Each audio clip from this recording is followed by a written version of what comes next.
done 2 sessions of ketamine-assisted psychotherapy as the psychedelic therapy that I'm using to treat my PTSD.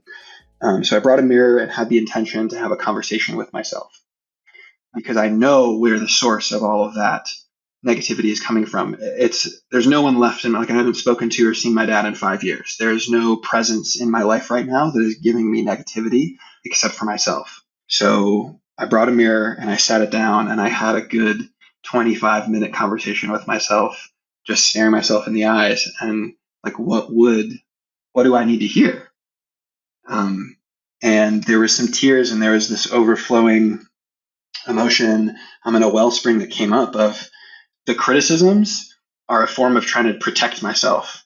But there's nothing so wrong about me that needs to be changed in order to protect me, because there's no threats anymore, So it's not actually helpful. And I would love to check in with you in a couple of weeks if you have a conversation with yourself. And actually, I think we use this phrase and this metaphor a lot, who I see in the mirror. But that's one of the exercises that I encourage in my men's groups and I assign as kind of homework sometimes, is like, hey, man, if you have a really hard time with negative self-talk, I would love for you to set a timer and go and talk in front of the mirror and look yourself in the eyes, and maybe just start with the words, I love you, and see what happens. And I have a lot of men, that myself included, that was one of the first huge breakdowns I ever had, was looking myself in the eyes in a mirror, seeing my face and expressing love and compassion. There's just so much of your story that does resonate with me, and I feel deep gratitude that you are who you are despite what you've been through. Thank you for that. I did this activity with the mirror, and I'm going to do it again. Actually, it was a powerful one. I was at the Sacred Sons event in Oregon. It was on the coast. So I think it was at an old Boy Scouts or something, Boys Club of America. I don't know one.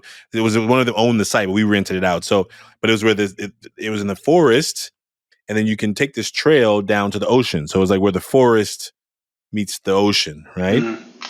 And there's this little cove when you go. There's one little walk area, and they had set up this little situation. You have to climb in, you sit down, and there's this mirror that was with a bunch of dead wood around it, like driftwood that had been built around this mirror. And man, as I just sat there just looking at myself, it was that moment of like, ooh, like, what do you need to let go of? What do you need to let go? Oh, what do you need to let go of? What do you need to let go of? What do you need to let go of that you're holding on to that are old recording? Like that, it was the question was just, what do you need to say goodbye to? Yeah. That was kind of the theme of it. But as I went in, I'm like, oh yeah, I need to say goodbye to this negative self-talk, this image that I like, all the old recordings that are still in there.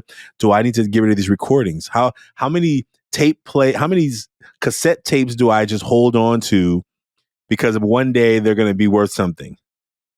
I mean, literally, like, oh, that's a real, like, I have cassette tapes at my house and I'm like, okay, am I going to buy a cassette player to play these one day? Or am I just nostalgically holding on to these things, right? Like, oh, yeah, I'm just holding on to them.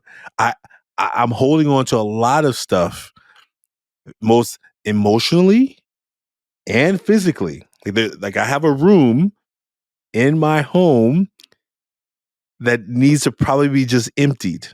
Yeah. And every time I go in there, I'm like, oh, I need to keep that for that reason. I need to keep that. Like I can make up good reasons why everything in there needs to be kept. Like good reasons, like good, like sound reasons. Like I'll argue with you if you try and tell me that my reason's not good. And the thing is to do the same thing with stuff happening in my heart. Like old things that people said to me, old things that people did.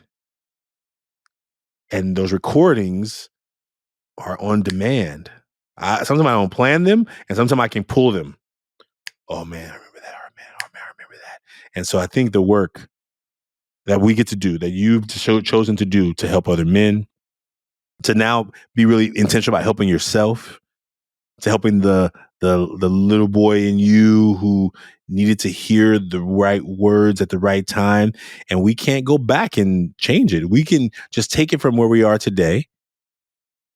And I really love the idea of that activity. You gave me an idea what I'm going to do with some of my middle schoolers this week. Because my middle school club there, we have a wild time in that group. But that idea of like, what do I say? What do I say when right? What do I say? And how do we begin to start that process earlier? Absolutely. I think the negative self-talk and some of these things we hold on to, like the emotional clutter, in my experience, feels like I'm holding on to it just in case I fail, and then it confirms that that was true. It confirms that whatever that person did to me or said to me, I deserved it, or they knew all along. And so that's what sometimes like comes in my head, is that I deserved that treatment because there is something inherently wrong. And so if I let go of that belief and then I fail, or then something else happens, then there's no backstop. I don't have the belief to hold on to that, like, oh, I knew it all the time. Like in some way it would validate for me what I've suspected all along, which I'm going to tell myself now, like, is not true. No one deserves abuse. No one deserves lack of dignity or autonomy, both bodily or otherwise. No one deserves that.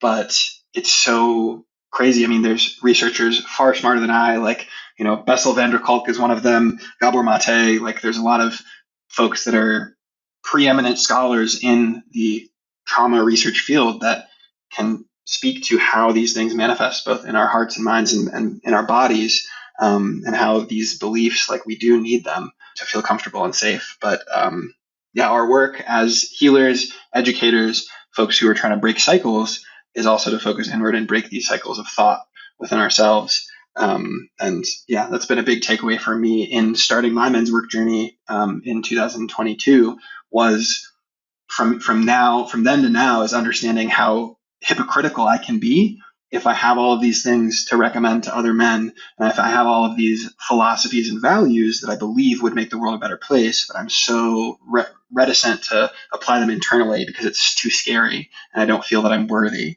or it shouldn't apply to me. And that's that shame dictating our life. I think when you said the one name of that, you said Vessel. Yeah, Bessel van der Kolk is I think he's the from the Netherlands. He's the Dutch doctor and psychiatrist and trauma researcher who wrote "The Body Keeps the Score," which I think was in 2019, maybe that came out. I thought the name sounded familiar, and I just wanted to make sure that yes, "The Body Keeps the Score" is a powerful book. Very, very. I have the book, and I listen to it on audio.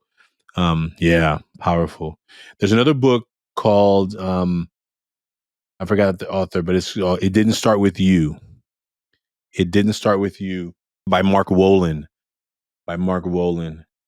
And yeah, Mark Wolin. It Didn't Start With You. And the tagline says, "How inherited family trauma shapes who we are and how to end the cycle." Mm. And it's really, really powerful.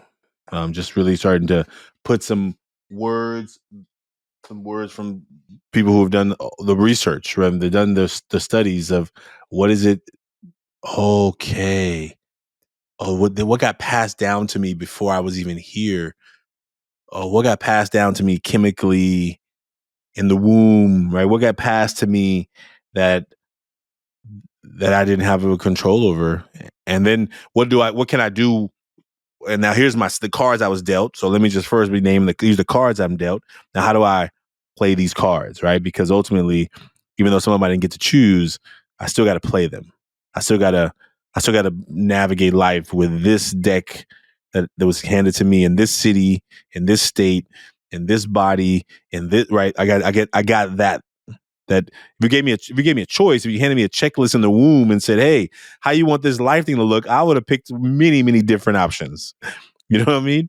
But there was no option. You just show up and you like, "Whoa, what's up with this?" And then you have to make the most of it. What I've learned is I have to make the most of it.